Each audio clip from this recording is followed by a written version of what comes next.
네, 오늘은 야고보서 1장 1절에서 8절까지 우리가 같이 교독하도록 하겠습니다.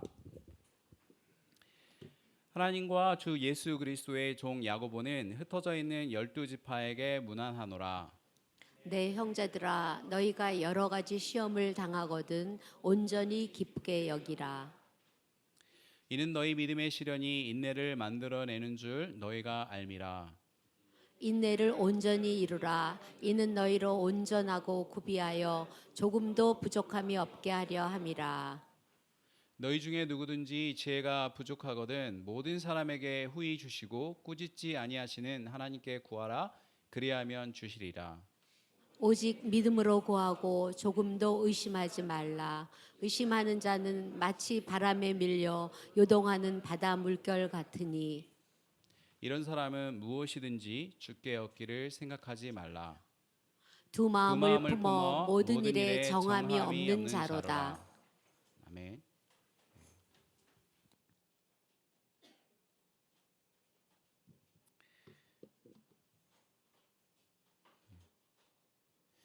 네, 오늘은 야고보서를 우리가 같이 함께 보려고 합니다. 제가 한 달에 한 번 이렇게 설교를 하는데 제일 설교에서 어려운 게 본문 정하는 거예요. 그래서 이번 주는 어떤 본문을 가지고 이야기할까, 무엇이 우리에게 가장 필요한 말씀일까라는 게 고민을 계속 하게 되는데, 그걸 하면은 한 반절은 설교 준비를 끝낸 것 같은 그 마음이 들어요. 그래서 이런 고민을 더 이상 하지 않기로 하였습니다. 그래서 저도 야고보서를 딱 정하고 어, 어, 길지만 그 야고보서를 하고 또 다음에 또 하려고 생각하고 있어요. 네, 제가 지금까지 야고보에 대해서 설교를 많이 했는데 신약에서 가장 비슷한 이름으로 야고보서를 정해서 한번 같이 하고 또 다음 달에도 우리 그 이어서 하고 우리가 특별히 제 떠오르는 것이 없으면 앞으로 야고보서를 계속 하려고 합니다. 야고보서는 그 야고보서에 대해서 첫날이니까 함께 이야기하려고 하는데요. 그 야고보가 누구인지 아시나요? 저는 그 일반적인 요즘 학생들 청소년의 그 지식 수준을 알기 위해서 항상 저희 애들한테 물어봐요. 너 야고보 뭔지 누군지 알아? 뭐 이렇게 얘기하면 유다서의 유다는 누군지 알아? 가룟 유다가 아니었어? 뭐 이렇게 물어보는데 그 야고보는 예수님의 동생이죠. 친동생이에요. 그래서 사도예요. 12사도는 아니지만 12사도가 아닌 사도들이 있죠. 바울도 12사도가 아닌 사도이고 바나바도 그렇고 야고보도 그렇고. 네. 그래서 예수님의 동생이 몇 명이 있었어요. 아마 적어도 6명은 있었을 거라고 얘기해요. 왜냐하면 4명의 남동생이 분명히 있고 여동생들이라고 표현하는 걸 봐서는 한 명이 아니고 2명 이상이 있었을 거라고 생각하기 때문에 6명의 동생이 적어도 있었는데 남동생 중에 우리가 그 성경의 저자가 2명이 딱 있습니다. 그게 하나가 야고보서를 쓴 야고보이고 유다서를 쓴 유다예요. 네. 굉장히 놀라우면서 놀랍지 않은 척 하시는 분들이 아마 있을 거예요. 예. 저희 아들, 저희 딸들은 뭐 그냥 마치 당연한 듯이 그래? 이렇게 눈을 동그랗게 뜨고 말하는데 야고보는 특히 예루살렘 교회의 수장이었어요. 놀랍게도 베드로가 아니라 야고보가 수장이었어요. 그래서 야고보의 말을 무서워하는 어떤 그런 사람들이 있었죠. 어쨌든 야고보가 그러한 사람이었고 야고보는 특히 별명이 낙타 무릎이에요. 왜냐하면 정말 무릎이 낙타처럼 될 정도로 무릎을 꿇고 그렇게 기도한 그런 기도의 사람이 야고보 사도였습니다. 그리고 놀라운 건 뭐냐면 이들이 예수님을 믿지 않았어요. 예수님이 살아있을 때는 예수님을 믿지 않았어요. 그 요한복음 7장 5절에 있는 그 형제들까지도 예수를 믿지 아니함이라 믿지 않았어요. 그리고 어떻게 했냐면 예수님이 돌아다니면서 그런 일을 하는 걸 미쳤다고 생각했어요. 그래서 그 가족들이 어떻게 했냐면 예수님을 잡으러 다녔어요. 더 이상 이 미쳐가지고 돌아다니지 못하게 해야 된다라고 해서 그럴 정도로 이 사람들이 신앙이 없었는데 예수님이 죽고 부활한 이후에 놀랍게 이들이 회심을 하고 예수님께 돌아와서 예수님을 주로 고백한 거예요. 그래서 그 야고보는 스스로를 예수님의 동생이라고 소개하지 않아요. 우리 형님이라고 소개하지 않고 뭐라고 했냐면 하나님과 주 예수 그리스도의 종 야고보라고 해요. 예수님을 주로 고백하는 거예요. 똑같이 모든 성도들이 예수님을 고백하듯이 나도 예수님이 나의 주님이라는 것을 고백해요. 그리고 스스로를 예수님의 종이라고 고백하죠. 예수님의 이름 앞에서 어떠한 사람도 혈육이 의미가 없어요. 왜냐하면 예수님께서 이렇게 말씀하셨어요. 누가복음에 내 어머니와 내 동생들은 곧 하나님의 말씀을 듣고 행하는 이 사람들이라고 얘기하면서 자기를 찾아온 가족들의 이 자기를 찾는다는 그 제자들의 말에 이렇게 대답해요. 누가 내 동생이고 누가 내 어머니냐라고 얘기해요. 이게 되게 냉정하게 보이지만 사실은 뭐예요? 진짜 나를 따르고 나를 믿는 모든 사람이 나의 어머니가 되고 나의 형제가 되어야 된다. 나의 가족이다라고 예수님께서 모든 사람에게 문을 열어놓고 이야기하시는 거예요. 이제 본격적으로 야고보서를 좀 보도록 할 텐데요. 이 야고보서는 좀 독특한 책이에요. 그러니까 신약의 지혜서라고 불립니다. 그러니까 지혜서는 우리가 잠언, 대표적인 잠언, 전도서, 이걸 지혜서라고, 욥기도 마찬가지고 지혜서라고 얘기하는데, 지혜서는 뭘 지혜서라고 얘기하냐면 우리가 이제 보통 얘기할 때 신앙적인 것들이 되게 추상적으로 다가오는 것들이 있잖아요. 하나님을 믿어. 어떻게 믿어야 돼? 근데 그 어떤 믿음, 그래 믿어야 돼. 그러면 이 믿는 건 도대체 이 삶에서 어떻게 행동하는 거예요? 믿는 행동은 뭐예요? 믿는 사람은 어떻게 살아야 돼요? 그리고 믿는데 만약에 우리가 고난을 받으면 정말 우리는 어떻게 행동해야 돼요? 어떻게 반응해야 돼요? 라고 하는 실제적인 삶에서 우리가 어떻게 행동해야 되는 거를 좀 구체적으로 얘기해 줘요. 그래서 야고보서를 읽으면 좀 그 바울 서신이 읽는 그 추상적이고 오묘하고 묘한 그런 분위기가 아니라 되게 딱딱 지지가면서 이렇게 하는 것 같은 느낌을 좀 받죠. 그래서 좀 쉽게 느껴질 수 있지만 사실은 쉽지 않은 책이 야고보서예요. 야고보 사도는 바울처럼 어떤 그런 인사말들을 많이 생략하고 초반 서두를 그렇게 길게 하지 않고 바로 본론으로 들어가서 1장 2절에 이렇게 이야기합니다. 내 형제들아 너희가 여러 가지 시험을 당하거든 온전히 기쁘게 여기라. 여기서 그 시험이라는 것은 외부에서 오는 고난이라고 생각하시면 돼요. 야고보 사도는 시험을 당하거든이라고 이렇게 말하는데 이게 두 가지로 해석할 수 있죠. 만약에 그렇다면이라고 해석할 수도 있고 그렇게 시험이 올 때라고 해석할 수도 있는데 만약에라는 뜻이 아니에요. 영어로 if가 아니고 when이에요. 그러니까 언제, 언제 시험이 닥쳐올 때예요. 그래서 가정을 생각하지 않고 시험은 반드시 닥쳐올 텐데 그때 너희가 이렇게 해라고 이야기하는 거예요. 그것이 바로 야고보 사도가 이야기하죠. 그리고 처음에 뭐라고 얘기합니까? 내 형제들아라고 얘기해요. 이 시험을 당하는 사람이 악인이 아니에요. 이 시험을 당한 사람이 믿지 않는 사람이 아니에요. 내 형제들이고 하나님을 믿고 하나님을 따르고 하나님을 신실하게 따르는 교회를 향해서 얘기해요. 그러니까 뭐냐면 하나님을 신실하게 따르는 이 교회 안에 반드시 우리 모두에게 시험이 닥쳐온다고 이야기합니다. 그것을 이야기하고 있어요. 한국 교회가 저는 정말 많은 일들을 하고 고언을 하지만 교회 안에서 가장 큰 실수 중에 하나는 이 시험에 대해서 저는 잘못 가르친 부분이 있다고 생각해요. 마치 일상처럼 시험을 다루기 때문에 성도들이 시험이 닥쳐올 때 어떻게 대처해야 되는지 제대로 배우지 못하고 당황스러울 때가 있어요. 이 세상이 시험을 마주하는 그 방법은 이거예요. 시험이 찾아오지 않게 예방해요. 시험이 찾아오면이 아니라 어떻게 하면 시험이 찾아오지 않을까라는 방법을 알려줘요. 그래서 건강도 마찬가지로 일찍 병들고 죽지 않기 위해서 미리미리 건강검진하고 운동하고 먹는 거 조심하고 경제적인 어려움을 당하지 않기 위해서 미리 저축하고 아끼고 투자하고 좋은 직장에 가기 위해서 미리미리 어렸을 때부터 공부하고 유치원 때부터 공부하고 초등학교 때도 공부 당연히 해야 되고 중학교 때는 더 열심히 하고 고등학교 가면 죽으라고 해야 된다라고 가르쳐요.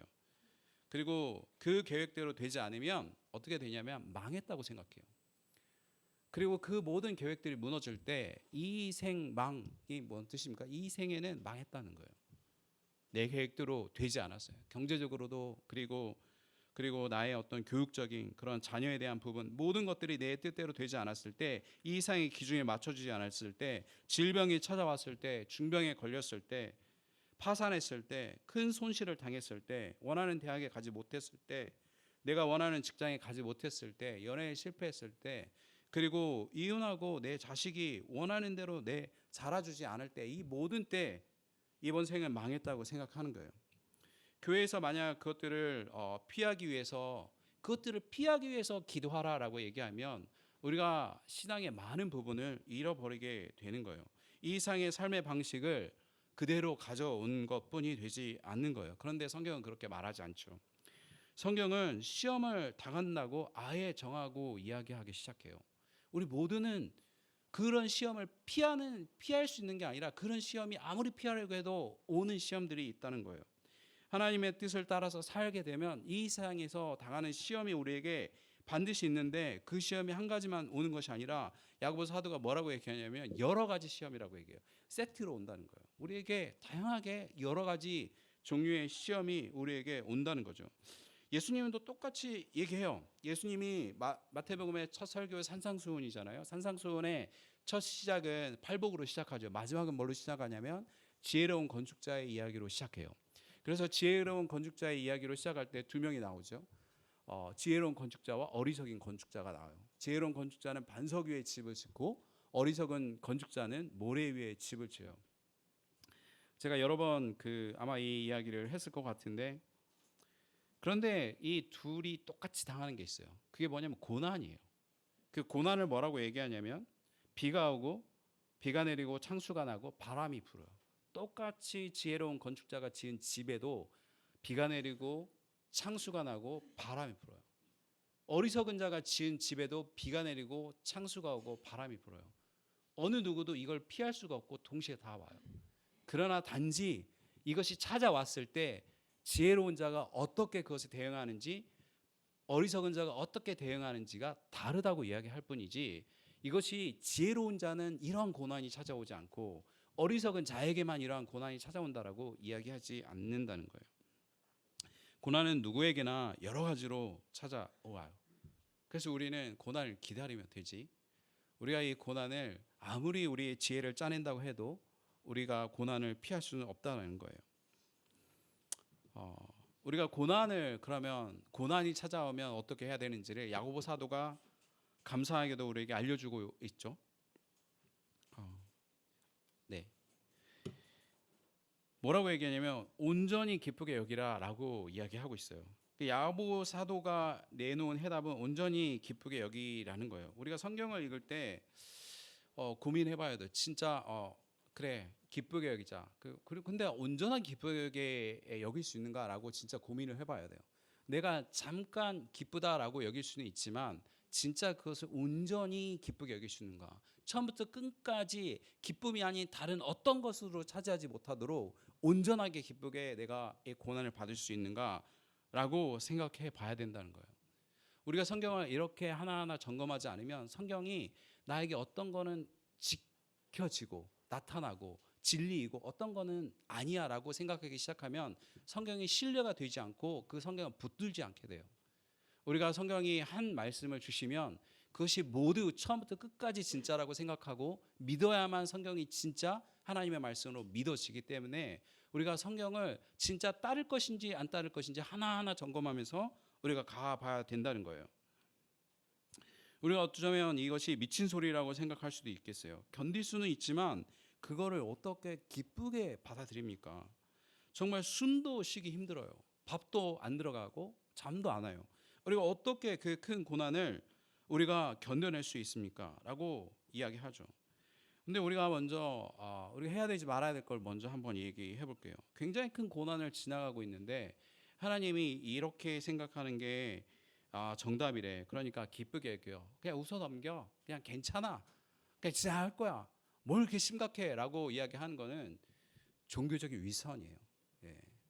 그런 사람은 어떻게 해야 됩니까? 하나님이 뺨을 갈겨 주실 거예요. 지난번에 성역 공부는 주제는 넘어가고 그 표현만 이렇게 남았다는 얘기를 제가 많이 들었습니다.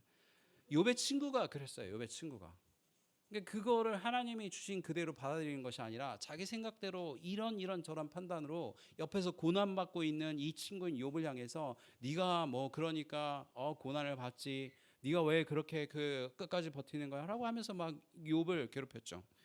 그런 거는 우리가 그런 것을 얘기하는 것이 아니에요. 우리가 시편을 읽어보세요. 시편에 고난 당한 사람이 어떻게 해요? 죽는다고 소리쳐요. 정말 자기의 이 고난에 대해서 신음하며 이야기해요. 자기가 얼마나 고통스러운지 얘기해요. 하나님께 외쳐요. 이것이 당연히 고난받는 사람의 첫 번째 태도예요. 우리가 처음부터 고난이 왔으니까 즐겨볼까 이렇게 생각하는 사람은 정말 그거는 미친 거죠. 고난이 닥쳐오면 괴로워요. 힘들고 아파요. 그거를 먼저 그 모든 과정을 다 무시하고 나서 온전하게 기쁘게 여기라라고 얘기하는 것이 아니에요. 그 신음소리가 끝나고 난 다음에 그 다음에 생각하라는 거예요. 여기라라고 왜 얘기했을까요? 여기라라고 얘기하는 것은 깊이 생각해 보라는 거예요. 이 고난을 처음에 이 고난이 닥쳐왔을 때 내가 오는 그 아픔과 그 모든 신음소리를 낸 이후에 다시 생각해 보라는 거예요. 이 고난에 대해서 이 고난이 왜 왔고 그리고 이 고난을 어떻게 견뎌내야 되고 이 고난을 어떻게 견뎌낼 수 있는지 다시 생각해 보라는 거예요. 그랬을 때 이 모든 생각이 끝난 다음에 찾아오는 것이 뭐냐면 기쁨이라고 이야기하고 있는 거예요, 저자가.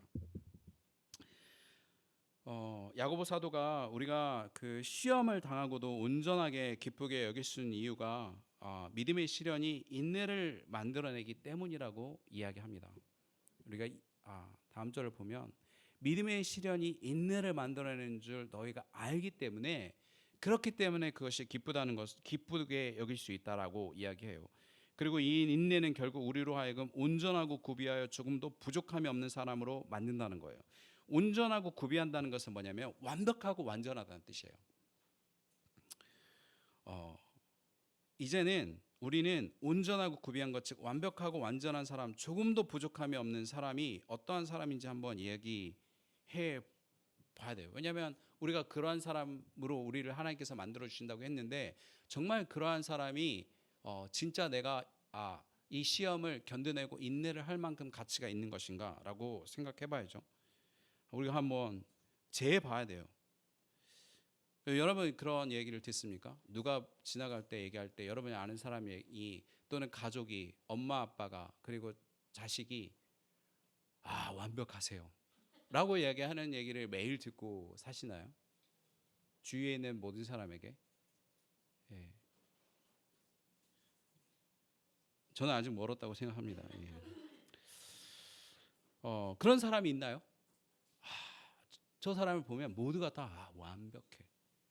근데 어떤 사람은 굉장히 똑똑하지만 인성이 완전 개판인 사람이 있고, 그리고 어떤 사람은 굉장히 운동을 잘하는데 정말 매너가 형편없는 사람이 있고, 또 어떤 사람은 너무 착한데 능력이 너무 형편없는 사람이 있고, 이렇게 장단들이 아주 명확하고, 그리고 뭐 하나 잘하면 뭐 하나는 못하고 이런 사람들이 거의 대부분이죠.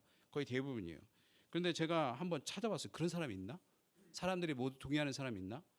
찾아봤는데 저 이 시대에 한 명 정도는 그럴 것 같다는 생각이 한번 딱 떠올랐는데 그게 오타니 쇼헤이였어요. 야구를 좋아하는 사람은 분명히 알 거예요. 그러나 우리 야구를 별로 이렇게 관심이 없는 사람은 잘 모를 수도 있지만 일본 야구 선수이고 그리고 지금 미국 메이저 리그에서 뛰고 있는 친구죠. 예, 일단은 누가 보더라도 이 훤칠한 키에 누가 보더라도 잘생겼죠.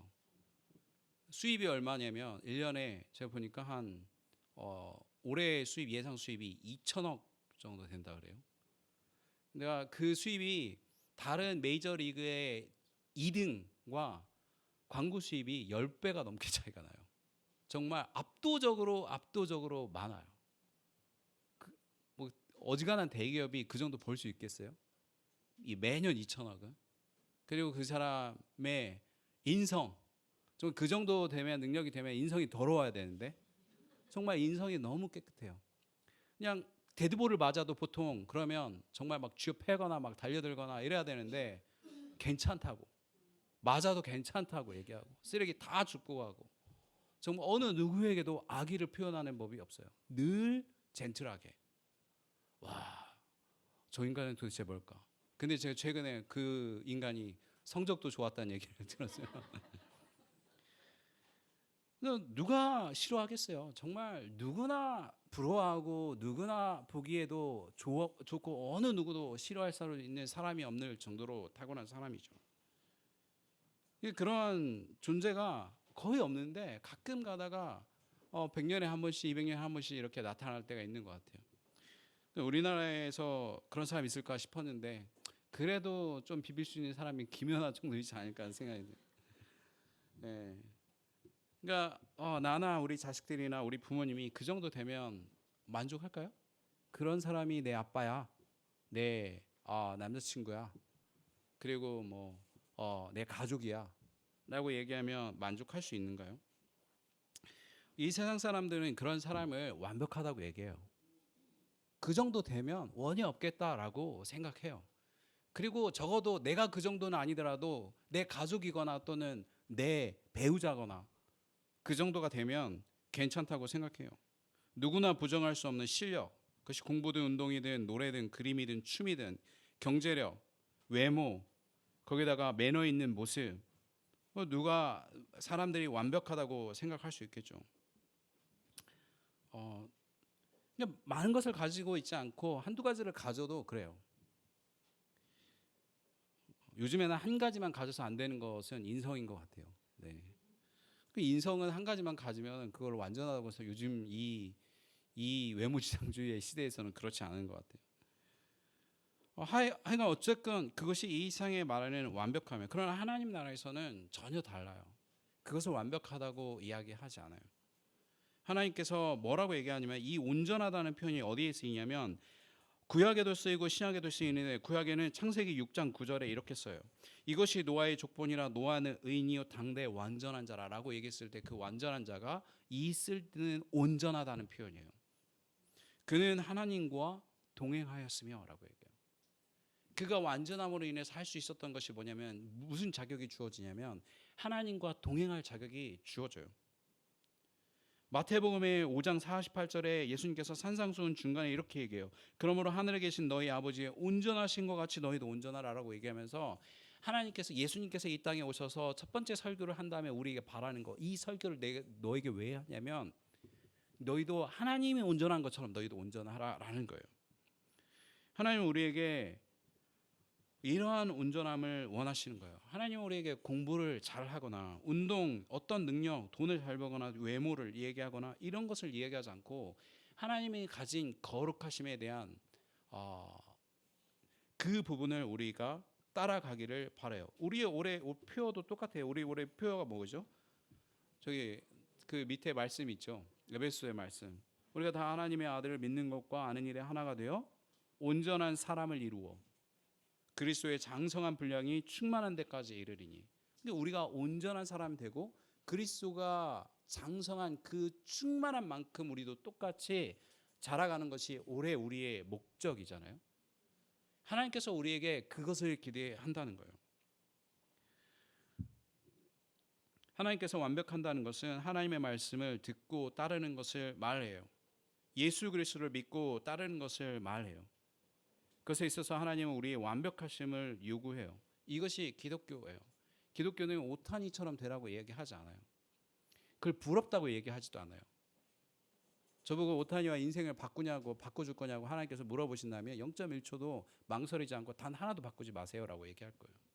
정말 단 하나도 바꾸지 말라고 얘기할 거예요. 왜냐하면 하나님께서 저에게 주신 모든 것은 완벽한 하나님의 뜻대로 주어진 것이기 때문에 그것을 바꾸는 순간 제가 망하는 거예요. 저는 그러한 삶을 원하지 않아요.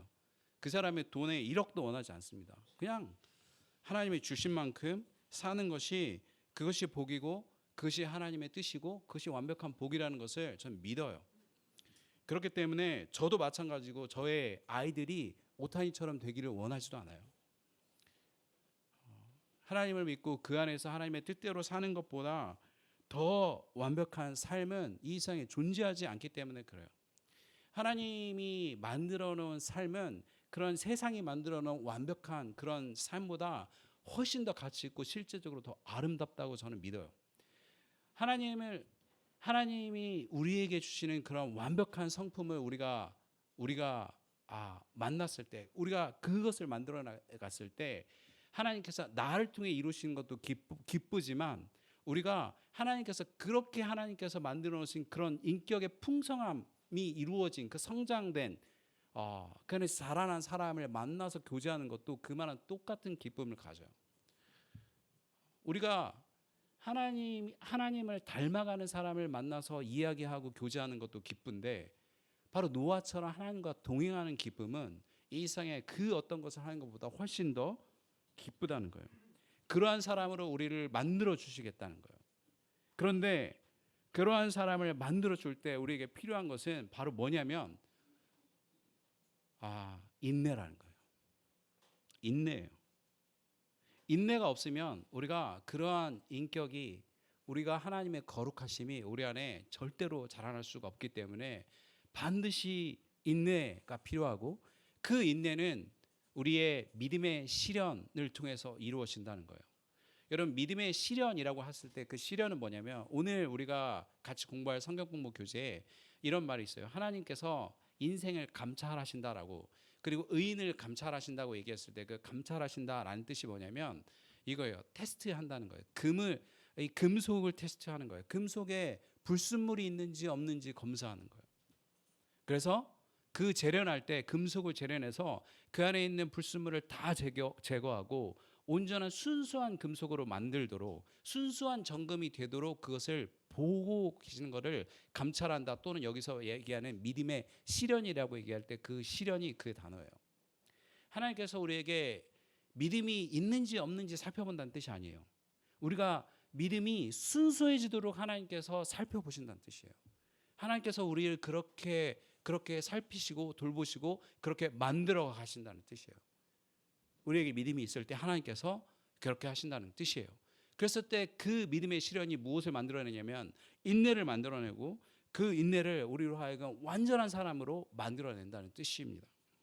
로마서도 똑같은 비슷한 얘기로 이야기하고 있어요. 다만 이뿐만 아니라 우리가 환난 중에도 즐거워하나니 이는 환난은 인내를 인내는 연단을 연단은 소망을 이루는 줄 알미라라고 얘기했죠. 환난은 인내를 만들어 인내는 연단을 만들어내는데 연단은 무슨 뜻이냐면 인격이란 뜻이에요. 하나님이 주시는 하나님의 성품 그 성품은 그 인격을 우리에게 주신다는 뜻이에요. 그것이 무엇이 만들어내냐면 인내가 만들어낸다는 뜻입니다. 히브리서 기자도 이렇게 얘기해요. 너에게 인내가 필요하면 너희가 하나님의 뜻을 행한 후에 약속하신 것을 받기 위함이라. 우리가 하나님이 약속하신 것을 받기 위해서 우리는 인내가 필요해요. 하나님께서 우리에게 인내하라고 이야기해요. 베드로전서 2장 20절에 죄가 있어 매를 맞고 참으면 무슨 칭찬이 있으리요? 그러나 선을 행함으로 고난을 받고 참으면 이는 하나님 앞에 아름다우니라라고 얘기하고 있어요.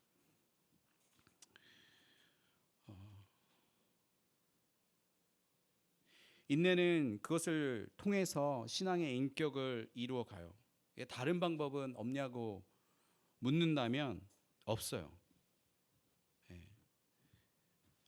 우리 자녀를 키우면 알아요. 알죠? 그 똑바로 해라고 얘기하면 내가 알아서 할게. 그러면 그 다음에 어떻게 되죠? 절대 알아서 되는 일이 거의 없어요. 우리가 자녀로서 커봐도 알고 부모가 돼봐도 알아요. 그렇게 되지 않는다는 걸 우리는 알아요. 하나님은 우리에게 고난을 주면서 즐거워하는 그런 세디스트가 아니에요. 하나님은 우리에게 고난을 하나라도 덜 주기를 바라요.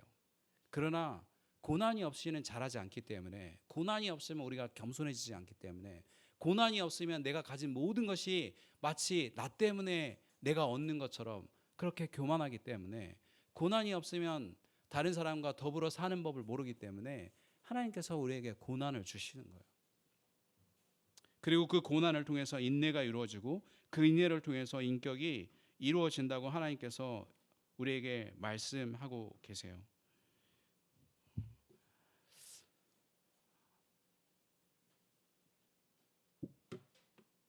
근데 고난이 찾아왔을 때 우리가 인내로서 참게 되는데 그런데 인내로서 참는 걸로 끝나지가 않아요.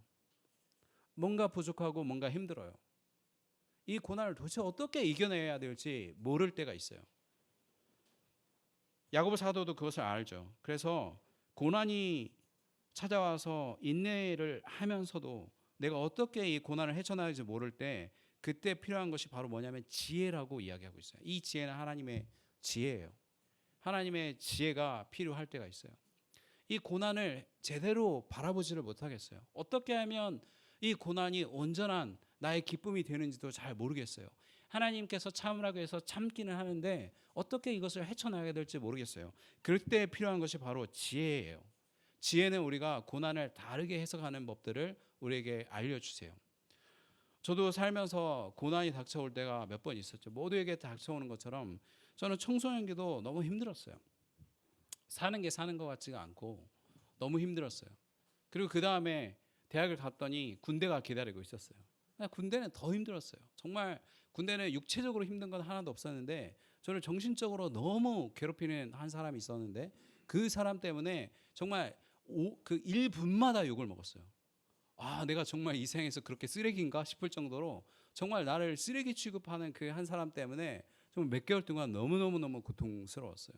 좀 피하고 싶다면 피하고 싶었어요. 그런데 하나님께서 저에게 주셨어요. 그런 아픔과 고난들을 주셨어요. 그리고 그 고난이 저에게 있어서 사실 그때는 즐거움이 되지 못했어요. 너무너무 괴로웠어요. 밥 먹는 것도 힘들고 그냥 죽어버릴까라고 생각한 적이 정말 여러 번 있었어요. 그런데 그 고난이 끝나고 나서 제가 그러고 나서야 하나님이 왜 이 고난을 나에게 주셨는지 알았어요. 정말 이 고난 이전에는 정말 작은 고난이 닥쳐올 때마다 늘 무너지고 그리고 늘 힘들고 너무 아팠는데 이 큰 고난이 한번 저를 지나가고 그것을 견뎌내니까 그 다음부터 찾아오는 모든 그 이하의 고난들이 저에게 있어서 너무너무 가볍게 넘어간다는 것을 알았어요. 그래서 하나님께서 정말 아프지만 그럼에도 불구하고 저에게 이런 훈련의 시간을 주셨구나라는 것을 뒤늦게 깨달았어요. 그런 깨달음이 여러 가지 고난을 통해서 다시 그 고난을 보게 됐어요. 그래서 그 고난을 통해서 군대에서 저를 괴롭혔던 그 사람을 지금은 원망하지 않아요. 아, 하나님이 보낸 사자구나. 정말 저 인간이 정말 나를 단련시켰구나. 나의 훈련 교관이었구나. 라는 것을 알고 그 사람을 더 이상 미워하거나 원망하지 않게 됐어요. 그러니까 다시 한번 해석할 수 있는 지혜를 주세요. 그러면서 여러 가지 고난이 어려움이 닥쳤을 때 그 위에는 고난이 닥쳐오면 어려움이 닥쳐오면 길이 막히면 그때부터 기대하게 되는 습관이 생겼어요. 그래서 제가 유학을 갈 때도 정말 어려움 투성이었어요. 갑자기 막 영국의 비자법이 수십 년 동안 바뀌지 않았던 영국의 비자법이 바뀌어서 못 가게 하더니 미국으로 가게 하고 그리고 가서 여러 가지 원서를 냈는데 하나 안 되고 둘 막히고 셋 막히고 그리고 맨 마지막에 하나님께서 열어주실 때 이게 하나님의 길이구나라고 기쁘게 받아들이게 됐어요. 그래서 하나님의 한 길을 막을 때 하나님께서 다른 길을 하나님이 원하시는 더 완벽한 길을 나에게 주신구나라는 것을 알고 그때부터 하나님의 막으시는 길에 대해서 내가 불평하는 것이 아니라 그 다음에 다른 길을 여시는 것에 대해서 기대하게 되는 눈을 열어주셨어요. 그것이 저는 지혜라고 생각해요. 이 세상에 볼 수 없는 하나님이 주신 그러한 생각들, 그것이 바로 지혜라고 생각합니다. 우리에게 경제적인 위기가 찾아왔을 때 어떻게 이 문제를 해결할지 모를 때가 있어요.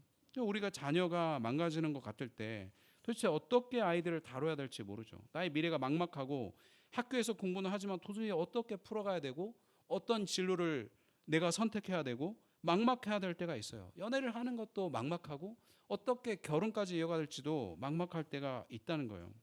나를 괴롭히는 사람이 있는데 어떻게 그 사람에게서 빠져나가야 되는지 나의 외모에 대한 열등감이 계속해서 올라가는데 도대체 어떻게 해결해야 되는지 그래야 어떻게 내 자존감이 올라갈 수 있는지 고민스러울 때가 있죠. 우리의 각각의 고민은 다 자기에게 커요. 나의 고민은 이 생에서 그 어떤 고민보다 커요. 왜냐하면 내 거니까 그래요. 그리고 하나님께서는 그것을 진지하게 다루신다는 거예요. 하나님께 지혜를 구해야 돼요. 그런데 하나님은 그때마다 지혜를 주신다는 거예요. 예. 지혜가 부족하거든 모든 사람에게 후히 주시고 꾸짖지 하시는 하나님께 구하라. 그리하면 주시리라 한다는 거예요. 첫 번째 해야 되는 게 무엇입니까? 하나님을 묵상하는 거예요. 하나님이 어떤 분이신가를 아는 거예요. 시편을 보세요. 고난을 이야기해요. 신음을 얘기해요. 그리고 부르짖어요. 그 다음부터 그 시편의 기자가 깨닫는 것은 뭐냐면 하나님이 어떤 분이신가 묵상하기 시작해요. 여기서도 마찬가지죠. 모든 사람에게 후히 주시고 꾸짖지 아니하시는 하나님이라는 걸 깨달아요. 이 하나님은 인색한 분이 아니고 나의 이 아픔에 대해서 공감하지 않는 그런 냉혹한 그런 분이 아니다라는 거예요. 내 하나님은, 나의 하나님은 모든 사람에게, 즉 모든 사람에게, 그 구하는 모든 사람에게, 내가 잘났든 잘나지 않았든, 내가 그 전에 죄가 있든 없든 하나님께 다가와서 구하는 모든 사람에게 후히 주시고, 그리고 내가 지금까지 잘못했다고, 너 인생을 그렇게 살았으니까 그 모양이지라고 꾸짖지 아니하시고, 하나님께서 그 모든 것을 나에게 응답하시는 분이시라는 것을 먼저 묵상하는 거예요. 그 하나님을 묵상한 다음에 그 다음에 그 하나님을 이해하게 될 때 뭐냐면 하나님께 구하게 돼요. 그래야 하면 주신다는 거예요. 그래야 하면 주세요. 그런데 여기까지 정말 그 인생을 몇 년 안 사신 분들은 그런가라고 얘기하지만 수십 년 동안 교회에서 이렇게 지내신 분은 안 주는 것도 있던데? 라는 생각을 하게 돼요. 야고보 사도가 그것도 다 알고 이야기해요. 오직 믿음으로 구하고 조금도 의심하지 말라. 의심하는 자는 마치 바람에 밀려 요동하는 바다 물결 같으니. 여기서 우리가 오직 믿음으로 구하고 라고 얘기했을 때 이 부분을 제대로 이해를 해야 돼요. 하나님, 나 이번에 주식 투자했으니까 100억 벌게 해주세요. 믿습니다 라고 얘기하면 하나님이 주실까요? 네. 하나님이 안 줄 확률이 99.999%예요. 저희 딸이 지난주에 시험 기간이었는데, 기말 시험 기간이었는데 같이 이렇게 그 셋이 앉아가지고 저희 아내랑 저희 딸이랑 테이블에 앉아서 공부를 하고 있었어요. 저희 아들은 그 대학생이고 방학이라서 이제 이미 게임하고 있었고, 그래서 셋이 앉아서 이제 공부하는데 갑자기 그 밤중에 우리 딸이 엄마 아빠 잠깐 5분 하던 거 손 놓고 자 내일 나의 시험을 위해서 기도해 이렇게 얘기하는 거예요. 5분 동안 기도해. 그래서 그래 우리 그 사랑하는 딸아, 아빠 기도는 해주겠지만 어떻게 될지는 모르겠다. 네. 하나님께서 그 5분 동안 이 부모의 기도를 통해서 성적이 올라가도록 하시겠습니까? 네. 저는 그런 기도는 안 합니다. 예. 저희 그 아이들의 어떤 시험 성적을 위해서나 대학을 가게 해달라고 기도해 본 적이 없어요. 그 아이들이 하나님 안에서 하나님이 원하시는 대로 마음껏 사용하시고 하나님이 원하시는 가장 최고의 길을 가기를, 믿음의 길을 가기를 바란다고 기도해요. 제가 심지어는 고3 때 수능 날에도 그렇게 기도해 본 적이 없어요. 그런 건 저의 바람이 아니고 그리고 그럴 필요도 없다고 생각해요. 그 아이가 정말 그 안에 어떤 것이든 잘 견뎌내고 하나님의 뜻을 받아들이고 믿음 안에 잘 자라기를 그렇게 바라요. 오직 믿음으로 구한다는 것은 뭐냐면 내가 바라는 그 믿음이 아니에요. 뭐냐면 하나님에 대한 신뢰로 구한다는 뜻이에요. Faith in Him이에요. 하나님 안에서의 믿음이에요. 하나님이 나에게 무엇이 필요한지 어떤 길을 가는 것인지 그것이 최선이라는 것을 믿고 하나님께 구할 테니 하나님 당신의 뜻대로 나를 그렇게 이끌어 가 주십시오. 이 고난 가운데 당신이 원하는 대로 나를 빚어가 주세요라고 이야기하는 것이 오직 믿음으로 구하는 거예요. 내가 다 그림 다 만들어 놓고 하나님 이렇게 피해야 되고 저렇게 피해야 되고 이건 이렇게 해결해야 되고 저건 저렇게 해결해 주십시오라고 이야기하는 것은 하나님을 신뢰하지 못하고 믿지 않는 거예요. 그것은 믿는 게 아니에요. 믿음으로 구한다는 것은 바로 하나님을 전적으로 신뢰할 테니 당신의 뜻대로 당신의 최선으로 이 고난 가운데 해결해 주십시오라고 이야기하는 거예요.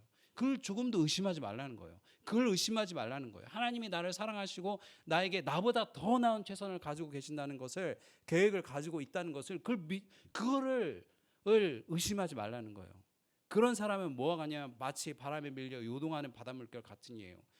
막 이 사람 얘기를 들으면 이런 것 같고 저 사람 얘기를 들으면 그런 것 같고 실컷 하나님의 말씀을 듣다가 갑자기 이 세상에 나왔더니 저기 엄마가 저기 아빠가 막 이렇게 하는 것이 최선이라라고 얘기하는 그 말에 막 혹해가지고 당장 나오는 그것이 아니라는 거예요.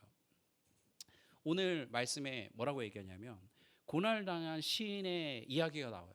그러면서 사람들이 얘기해요. 마치 새처럼 네 산으로 도망가라라고 얘기해요. 그것이 무엇을 뜻하냐면, 야, 하나님 믿을 그런 하나님에게 의지할 그런 시간이 어디가 있어? 그런 시간이 어디가 있어? 지금 당장 네가 할 수 있는 걸 해야지. 급한 거를 먼저 해결해야지. 언제 하나님 앞에 나아가고 언제 하나님 앞에 기도하고 언제 하나님 앞에서 그걸 기다리니? 라고 이야기하는 거예요. 그러한 것이 나에게 유혹이 돼서 쫓아올 때 그때 그 신이 뭘 합니까? 하나님을 묵상하기 시작하죠. 그래서 하나님이 해결하는 분이다. 그 신이 묵상한 결과가 뭐예요? 하나님은 성전 안에 계시고, 하나님은 여호와는 성전에 계시고, 그리고 여호와의 보좌는 하늘에 계시고. 그게 무슨 뜻입니까? 하나님은 나를 사랑하시기 때문에 하늘에 계신 분이지만 이 땅에 내려와서 나와 함께 이 성전에 이 백성 가운데 계시고 나를 돌보시고, 그러나 그 하나님은 나를 불쌍히 여기시고 긍휼히 여기시고 나에게 돕고자 하는 그 마음이 있을 뿐만 아니라 하늘의 보좌가 있어서 나를 도울 능력도 가지고 계시고, 그리고 이 세상을 친히 다스리는 분이시라는 걸 내가 믿사오니 그 하나님만이 나의 해결책입니다라고 하나님 앞에 나아가게 된다는 거예요. 그것이 바로 오직 믿음으로 구하고 조금도 의심하지 말고, 그리고 마치 바람에 밀려 요동하는 바닷물결 같지 않은 그러한 기도라는 거예요. 이런 사람은 무엇이든지 주께 얻기를 생각하지 말지니라. 하나님을 신뢰하지 않는 사람은 무엇이든지 기도 가운데 받을 수 없다는 거예요. 그러나 우리가 하나님을 신뢰하는 사람은 그 무엇이든지 하나님께서 반드시 응답하십니다. 나의 뜻대로 응답하지는 않지만 하나님의 뜻대로 우리에게 알려주세요. 그리고 그 일이 나의 뜻대로 이루어졌다는 것을 보게 하신다는 거예요. 여러분, 그것이 바로 하나님께서 우리에게 이야기하는 거예요. 우리가 어떻게 구합니까? 기도하는 거예요. 기도하는 거죠. 고난이 닥쳐올 때, 시련이 닥쳐올 때 그것을 바로 볼 수 있는 지혜를 달라고, 그리고 그것을 견뎌낼 수 있는 용기와 그리고 그 인내를 달라고 하나님께 간구하는 거예요. 간구하는 거예요. 하나님께서 간구했을 때, 그 믿음 안에 하나님을 신뢰했을 때 하나님은 반드시 주십니다. 반드시 주셔요. 그것은 경험적으로 믿어야 돼요. 아무도 모르는, 우리 부모님도 모르는 나의 아픔 하나님은 알고 계시고 하나님은 해결할 수 있어요. 부모님은 불쌍히 여기지만 하늘에 보좌가 없기 때문에 우리가 해결할 수는 없어요. 우리를 위해서 기도해 주죠. 하나님께 구하세요. 그리고 우리 자식도 해결할 수 없고 내 친구도 해결할 수 없고 내 배우자도 해결할 수 없는 일이 있어요. 그때 우리가 하나님께 구했을 때 하나님은 우리의 기도를 친히 들으시고 하늘에서, 그 하늘의 보좌 가운데서 우리의 모든 어려움들을 완벽하게 해결해 주신다는 것을 우리가 믿어야 돼요. 우리가 그러한 성도가 되기를 소망합니다. 우리 같이 기도하겠습니다. 우리 잠깐 좀 기도하도록 하겠습니다.